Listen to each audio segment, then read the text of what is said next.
bonsoir à tous, j'espère que vous allez bien.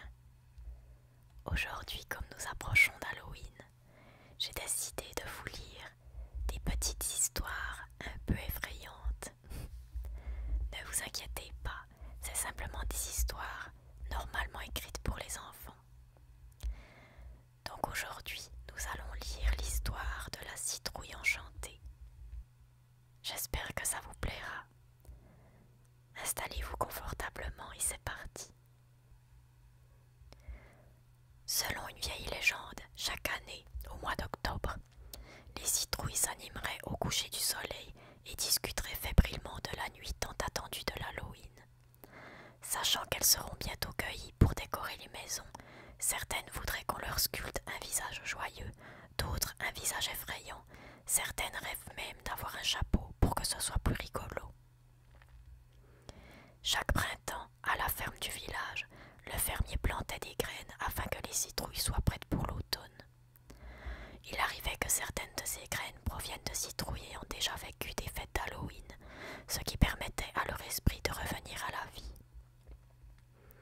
Les plus anciennes pouvaient donc expliquer aux plus jeunes comment se déroule la grande fête d'Halloween. L'Halloween, c'est tellement amusant, dit l'une d'entre elles. Chaque année, à la même période, on se transforme en lanterne pour accueillir les petits monstres qui récoltent les bonbons de maison en maison. Les maisons sont décorées de fantômes, de sorcières et d'araignées effrayantes, ajouta une autre citrouille, qui a elle aussi célébré plusieurs fêtes. Des fantômes et des sorcières, mais c'est terrible, dirent les jeunes citrouilles. Ce ne sont que des décorations de plastique qui ne peuvent prendre vie comme nous, alors ne craignez rien, répondit une citrouille âgée.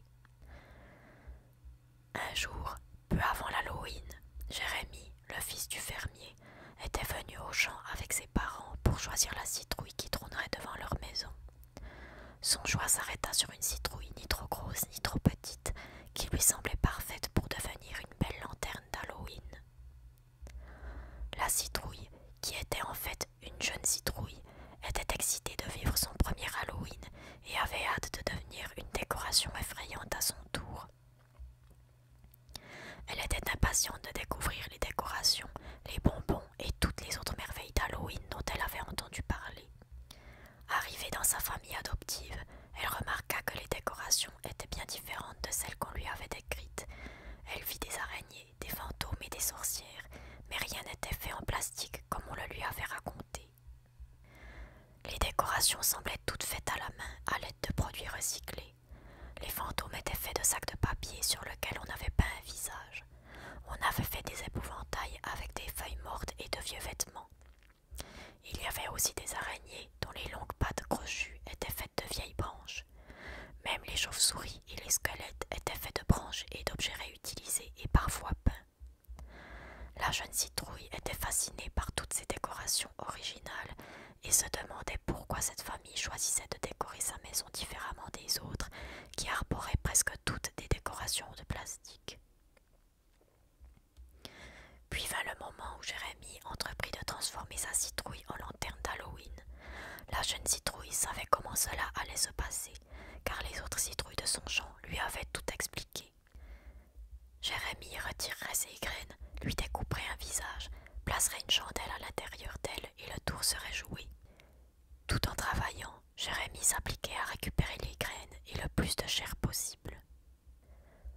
La jeune citrouille était surprise de le voir agir ainsi, et même si elle savait qu'elle ne devait pas parler afin de garder le vieux secret des citrouilles enchantées, elle n'a pu s'empêcher de demander « Ah, c'est de cette manière que vous découpez les citrouilles pour en faire de magnifiques lanternes. » Le petit garçon sursauta, surpris d'entendre parler sa citrouille. « Tu peux parler? Es-tu une sorcière ?» demanda-t-il un peu effrayé. « Bien sûr que non. Toutes les citrouilles peuvent parler en octobre. C'est un secret transmis de génération en génération de citrouilles. J'étais trop curieuse, dit la citrouille. Si tu es capable de garder notre secret, nous en serions très heureuses. Jérémie était soulagé que sa citrouille ne soit pas secrètement une sorcière et lui répondit simplement. Nous faisons des lanternes pour décorer la maison, mais mes parents me disent toujours qu'on peut faire bien plus avec nos citrouilles d'Halloween.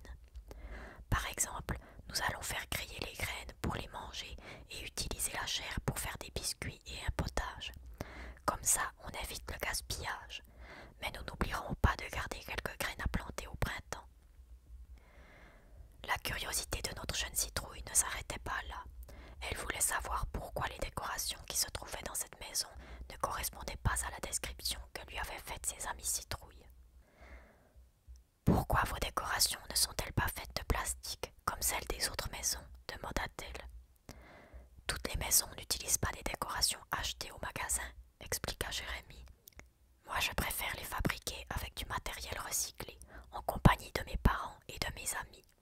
C'est très amusant, original et en plus, ça nous aide à produire moins de déchets et à préserver l'environnement. Oh, je vois, dit la petite citrouille. Donc, il y a plusieurs avantages à décorer comme tu le fais. Bien sûr, c'est plus amusant, plus économique et plus écologique. Nous aimons aussi faire nos propres costumes. L'an dernier, je me suis déguisée en épouvantail avec une vieille chemise que mon père ne portait plus et j'ai gagné le concours de costumes de mon école, dit le garçon avec enthousiasme. La petite citrouille et le garçon discutèrent pendant quelque temps et elle en apprit beaucoup sur les costumes de l'Halloween. Il lui expliqua qu'il y a plusieurs façons originales de célébrer cette fête en recyclant certains objets du quotidien pour en faire des décorations et des costumes et qu'on pouvait avoir autant de plaisir tout en ayant un souci pour l'environnement. Finalement, Jérémie compléta le visage de la citrouille et plaça une chandelle à l'intérieur. Il mit un point final à son chef-d'œuvre en la coiffant d'un grand chapeau noir. La citrouille était maintenant une belle sorcière et elle eut beaucoup de plaisir à fêter son premier Halloween en effrayant les monstres et les princesses venues récolter des friandises. L'année suivante, lorsqu'octobre arriva et que vint le temps de se réveiller, elle s'empressa de raconter à ses amies citrouilles le plaisir qu'elle avait eu de célébrer l'Halloween avec une famille qui fabriquait elle-même ses décorations avec du matériel recyclé afin de respecter l'environnement. Voilà, nous sommes déjà à la fin de cette petite lecture, c'était vraiment très rapide. Les prochaines lectures seront très rapprochées parce que je vais les sortir donc pour l'Halloween vu qu'il y a encore de prochaines petites histoires. D'ici là, portez-vous bien et à bientôt.